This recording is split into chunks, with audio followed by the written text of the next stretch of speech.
Ladies and gentlemen, we interrupt your regularly scheduled programming to bring you this special bulletin with the upcoming release of Grand Theft Auto 6, hopefully sooner rather than later.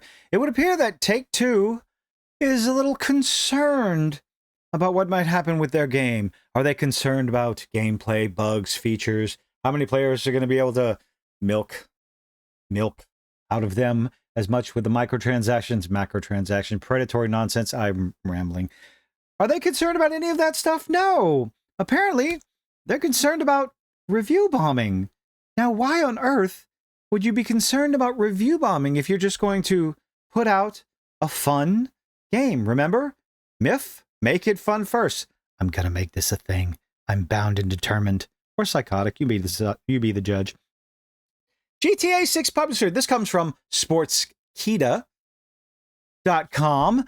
GTA 6 publisher Take-Two worried about the impact of review bombing. Oh, really? Article from July 23rd. Okay. Wait, what? Okay, real quick gripe.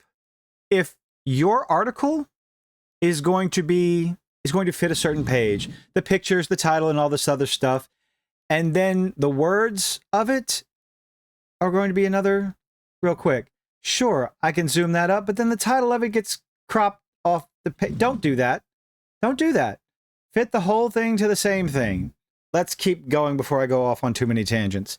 Take-Two, the owner of Rockstar Games and the publisher of the exceptionally highly anticipated, a game that I might actually buy myself day one, because I'm interested, seems to be concerned, why on earth is that happening, about the effects of review bombing. Now, if you don't understand what review bombing is, every video is someone's first. Review bombing is the act of going to a review for a game, a movie, a TV show, and giving it reviews to boost or tank the score. Now, whether you like it or not, all the journalists, the so-called journalists, will report review bombing as a massively negative thing, that all these gamers want to voice their opinion by tanking the scores of these games, when in reality it goes both ways, much like, well, anyway, I'm not going to go there. It goes both ways. There is positive review bombing when people who are just absolute, complete, and total shills for a franchise or a publisher or an IP or whatever, they will go out and give 10 out of 10, 5 out of 5, all these different scores without even watching the show, the movie, or playing the video game. It goes both ways. So that's what review bombing is. But why on earth would Take-Two be concerned about that? If you put out a good game, the game will speak for itself, right? Gamers often take to the internet to express their opinions about video games they love, and even the ones they don't like, especially the ones they don't like, because they feel that there are only certain places where their voices can be heard, and one of those places is in the review score. A high volume of unfavorable reviews from players in a short span of time can cause a game's sale to suffer, as well as a high volume of favorable reviews from players can artificially inflate a review score. If you're going to talk about review bombing, you need to do it in good faith, do it correctly. There have been many cases in video games being review bombed recently, including Take-Two's very own Kerbal Space Program 2. Well, why did that happen? In a recent SEC filing, Take-Two Interactive acknowledged the effectiveness of review bombing and discussed how it affects a company's business. GTA 6 publishers say review bombing hurts profits. It also helps inflate the numbers to make it look better than it actually is. Stop denying the truth. Take-Two officially recognized review bombing as a business risk. Just put out a good product. Why is this such a difficult thing for people to understand? Review bombing doesn't happen when you just put out a good product. Those things don't exist. Just make it fun first. Haha, did it again. As a business risk, in its most recent 10-K filing, an annual report that outlines the company's operations during the preceding fiscal year. As reported by Stephen Totillo, a significant section of GTA 6 Publishers' 2024 10-K filing with SEC emphasis, blah, blah, blah, blah, blah. Preserve strong game ratings on third-party platforms. Strong game ratings are the result of a strong game. They stress that high ratings enhance the discoverability of products. Oh, so we're going to promote the idea of review bombing in a negative way, but we're not going to talk about how how review boosting in a positive way can boost the sales. Okay. Let's see what the quote is. Furthermore, obtaining and maintaining high ratings of our games on third-party platforms on which we operate are important as they help drive players to find our games. Yep, that's true. The negative stuff make a good game. If the ratings of any of our games decline, or if we receive significant negative reviews that result in a decrease in our ratings, well, you wouldn't have to worry about that if you don't make trash games. Our games could be difficult for players to find or recommend. Do you honestly? Hold on. Oh, okay. Let's think about this for a second, ladies and gentlemen. Grand Theft Auto 6. Do you think there is absolutely anything out there? Well, there is one thing, but we're not going to talk about that. Do you think there's anything on the internet that could stop people from finding out about Grand Theft Auto 6? How many people are chomping at the bit for this game to be released? I just said myself, I haven't played Grand Theft Auto 5 since it came out. God, that was a long time ago. I haven't played any of the re-releases. I've tried a couple of things. I tried getting back into it, but I couldn't. And yet Grand Theft Auto 6 has my interest piqued. No, it's going to be everywhere. People will be able to find it. Players will be able to find it no matter what anyone tries to do to hide it. Trust me, it will be talked about. Take-Two further added, in addition, we may be subject to negative reviews, not if the game is good, review campaigns, or defamation campaigns. Defamation's only if it's false. Only if it's false. If it's true, it's not defamation. That's how that works. Intended to harm our ratings. Any such decline may lead to loss of players and revenue. You mean like the millions and millions, if not billions of dollars you make off of shark cards from Grand Theft Auto 5? The predatory macro transactions for GTA Online? Is that what you're worried about?